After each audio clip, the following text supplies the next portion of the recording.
I need spend no time whatsoever on the proposition that the state of schooling, elementary, secondary, higher schooling in the United States is deplorable.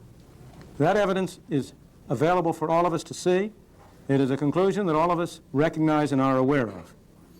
At the lower levels, we have seen problems arise, particularly in the major cities and particularly in the inner cities. We have seen problems of discipline, problems of schools becoming places for keeping people rather than for schooling and educating people. The one reason, the immediate reason, the reason that we can all see is the increasing centralization and bureaucratization of schooling. Education has increasingly become centralized, has increasingly moved away from the control of the local community to the control of broader and broader communities. It has moved away from control of the parents to control by educational administrators. Now, there's nothing wrong with educational administrators. They are fine people. Indeed, some of my best friends are educational administrators. So I have no prejudice against them. But as in every area, the question is the ultimate task of schooling the children running the administrators? Or are the administrators running that task? Who's in the center? So you'll have a crystal clear illustration of the tendency that the more you centralize authority and bureaucratize it, the more it costs you to produce less and less. Now let me turn to my more fundamental reason. Why is it that the role of government in education has been increasing? Why is it that the parents have been given less control and the administrators more? And the increasing role of government in education is true not only at the elementary level, not only at the secondary level, it's also true at the university and college level. Fundamentally, I believe, it reflects it's part of a general shift from the philosophy of individual responsibility that prevailed in the 19th and early 20th century to an increasing belief in social responsibility. The view of the 19th century view was that an individual was fundamentally responsible for himself. It was up to him. I'm going to skip ahead a little bit here. I just want people to stick around and get to the good point, the meat of the point right here. School, a private school, your voucher plan. I personally happen to have been trying to recommend and propose now for over 20 years. It's called the voucher plan. And this plan is a very simple one. It says you're a parent, you're sending your children to school, the government is providing public schools for your children to go to. If you decide if you would like to send your child to another school, a private school, you're saving the city money. The city doesn't have to spend, the city of New York today doesn't have to spend $2,728 per pupil to school those children who are going to non-public schools.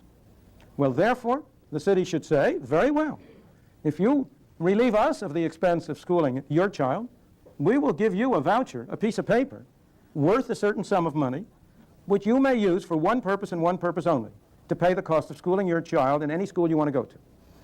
Now, I say the city of New York would save $2,728, but I want to make this proposal attractive to everybody, and I think it would be very attractive to parents if instead of their getting a voucher for $2,728, they were to get a voucher for $2,000 or $1,500 or $1,000. In the usual rule, I would estimate that to have schooling provided privately of better quality would cost half as much, so that if you gave parents $1,500, they would be able to acquire with that better schooling than they're now getting for the $2,700 that is being spent on their account. Well, then the voucher scheme would say, any parent who chooses to send his child to a school other than the governmental public school is entitled to a voucher which he can use for the payment of tuition and costs at that school. It's exactly the same principle that was applied after World War II and much more recently for returning veterans. They chose their school. So we have similar programs now that happen, that are going on. Charter schools is a notion.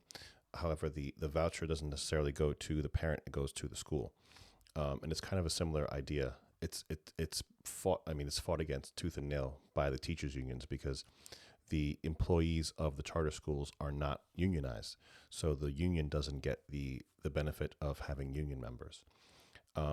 This is, I think, at this point in the state of New York, I want to say we're around $10,000 to $15,000 per pupil that we spend. I'm not sure if that depends on the county. It may. But, this is one of the ideas that initially brought me to Friedman. This is an idea that when you first hear it, I mean, he is saying, he doesn't say it here. This is a long, I think it's an hour and plus lecture. He discusses in this lecture that he believes public schools should completely be abolished altogether. And this system would allow for parents and for schools to thrive. But yeah, it's one of those things that this was one of the first notions of his that that was brought to me, and I initially thought it was crazy. I couldn't understand it. It didn't make sense to me, not having public schools. So yeah, it's an amazing idea, and take a look, see what else you can find, and thanks a lot for listening. Like, share, subscribe.